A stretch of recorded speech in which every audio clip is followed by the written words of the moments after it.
সামাজিক যোগাযোগ মাধ্যমে ছড়িয়ে পড়া একটি অডিও রেকর্ডিং কিশোরগঞ্জ জেলা কারাগারে তৈরি করেছে অস্বস্তিকর পরিস্থিতি। সেই অডিওতে এক নারী কারারক্ষীর সঙ্গে জেল সুপারের কথোপকথন নিয়ে উঠেছে গুরুতর প্রশ্ন।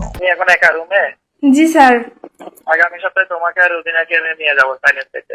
তোমরা আগে যাই বাগা, তারপর আমি আসবো সন্ধ্যায়। পারবা না? স্যার মাছ রান্না করছিলাম, রুই মাছ। তোমাদের রুমে কি টিভি আছে নাকি? জি স্যার। টিভি আছে তোমাদের ব্যারাকে টিভি আছে?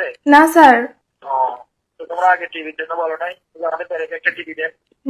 স্যার প্রয়োজন পড়েনি তাই বলিনি। ও, পয়সা তো লাগে না, কারণ তো ওয়াইফাই দিয়ে তো সব দেখা যায়। জি স্যার। ভাইরাল সেই অডিওতে শোনা যায় জেল সুপার একই কারাগারের এক নারী কারারক্ষীকে বিভিন্ন ব্যক্তিগত ও অপ্রাসঙ্গিক প্রশ্ন করছেন। অভিযোগ রয়েছে তিনি ওই নারী কারারক্ষী এবং আর অধ্যক্ষরের আরেক নারী কর্মীকে একটি রেস্তোরাঁয় যাওয়ার প্রস্তাব দেন। এমনকি বিষয়টি গোপন রাখার জন্য বারবার নির্দেশ দিতে শোনা যায় তাকে। তোমার কি এটা আপনার অ্যান্ড্রয়েড সেট না? না স্যার। টাচ? না স্যার, আমার বাটন ফোন। ও, কেন ফোন কিনা নাই কেন? স্যার আমার ফোন ছিল, বললাম না স্যার, ভাইয়া নিয়ে গেছে আর ভাইয়ার ফোনটা আমাকে দিয়ে গেছে। মানে তোমার সামনে কি আছে? রুদিনা আছে? না স্যার, ওই যে ওরা একটু যে গেছে, বাজারে গেছে। কোথায় বাজারে? তুমি যাও না বাজারে? না স্যার, ওই যে আমি একটু যে ভাত রান্না করছিলাম তো, পরে বললাম যে তুই বাজারে যা, আর ওই যে ওদের সাথে আরো সবাই গেছে। আগামী সপ্তাহে তোমাকে আর রুদিনাকে নিয়ে যাবো সাইলেন্স থেকে। তোমরা আগে যাই বাগা, তারপর আমি আসবো সন্ধ্যায়। পারবা না? স্যার আমি ওসব খাই না তো।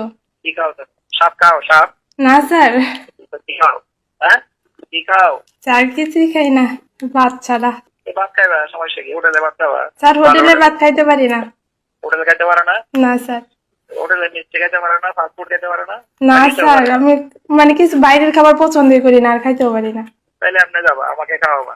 তুমি আর রুদিনা যাবা, আমাকে খাওয়াবা। পারবা না? হ্যাঁ, স্যার চেষ্টা করব। চেষ্টা করবো কেন? আবার কথা পেঁচাই, আবার কথা পেঁচাও কেন? তুমি এখন একা রুমে? জি স্যার। রুজিনা কি তোমাকে জিজ্ঞাসা করছে নাকি স্যার আর কল দিচ্ছে কিনা তোমাকে? তোমাদের মহিলারা তো অনেক কথাটা নেই। না স্যার, ও তো জানেই না। তোমার সাথে আমার কথা হয়েছে তো জানে না, তাই না? না স্যার। অডিওতে নারী কারারক্ষীকে বেশ অস্বস্তিকর পরিস্থিতিতে দেখা যায়। তিনি বারবার জি স্যার বলে কথোপকথন শেষ করার চেষ্টা করলেও জেল সুপার বিভিন্নভাবে আলোচনা দীর্ঘায়িত করেন বলে অভিযোগ উঠেছে। না জানাই ভালো, তুমি আর আমি জানবো। আমাকে আবার সবুজে জিজ্ঞাসা করছো স্যার আর কথা বলতে হয় না? ওর সাথে আমার অনেক রাখতো, ওই জন্য কথা বলবো না ওর সাথে। মানে নিজেদের বিষয়টা যেন তৃতীয় ব্যক্তি না জানে, এটা ওরা নেগেটিভলি নিয়ে নিল, বুঝতে পেরেছো? আর এটা আমাদের কারা ডিপার্টমেন্টে সবচেয়ে বেশি হয়। আমার কথা বুঝতেছো তুমি? জি স্যার। বাড়ি যাবা কবে? স্যার ওই যে আমার কলেজে পরীক্ষা আছে তো, পরীক্ষা মানে ডেটটা ফিক্সড হয়নি তো, ফিক্সড হলে ছুটি নিয়ে বাড়ি যাব। ঠিক আছে, তোমার ডেট ফিক্সড, আমি ছুটি নেবো। আমি শ্বশুর বাড়ি যাবো, তো তোমাকে নামাই দিয়ে আসবো। আমি যাবো, আমি তোমাকে, তুমি তো যাবা জামালপুর সদরে, তাই না? জি স্যার। তোমাকে এখানে দিয়ে আসবো। আমি আসার সময় আমার শ্বশুর বাড়িতে খাইয়ে দিয়ে চলে আসবো। ছুটি হলে আমাকে বলিও তোমার কখন ছুটির প্রয়োজন, বুঝছো? জি স্যার। আমি তো গাড়ি নিয়ে যাবো, তোমাকে নামাই দিয়ে আসবে গাড়ি। সমস্যা নাই তো? হ্যাঁ, হ্যালো, জি স্যার। বলছি সমস্যা নাই তো তোমাকে নামাই দিয়ে আসলে?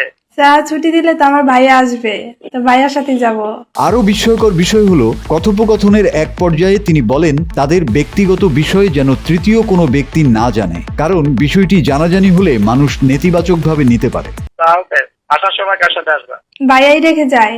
তোমার ভাই কি করে? ভাইয়া টিচার। ও, কিসের টিচার? High school. হাই স্কুলের? জি স্যার। কি পড়ায়? জি স্যার। কি পড়ায়? কোন সাবজেক্ট পড়ায় বলছি? ম্যাথ। ও, ভালো। তোমরা কয় ভাই কয় বোন? এক ভাই বোন। দুই ভাই বোন, সরি। দুই ভাই বোন মানে দুই ভাই এক বোন? না স্যার, আমি আর আমার ভাই। ভাইরাল হওয়া সেই অডিও ঘিরে দ্রুত ব্যবস্থা নিয়েছে কারা অধিদপ্তর। কিশোরগঞ্জ জেলা কারাগারের জেল সুপার মোহাম্মদ দিদারুল আলমকে তাৎক্ষণিকভাবে স্ট্যান্ড রিলিজ করে রাজশাহী কারা প্রশিক্ষণ কেন্দ্রে বদলি করা হয়েছে। Desk report 24 hours Bangla.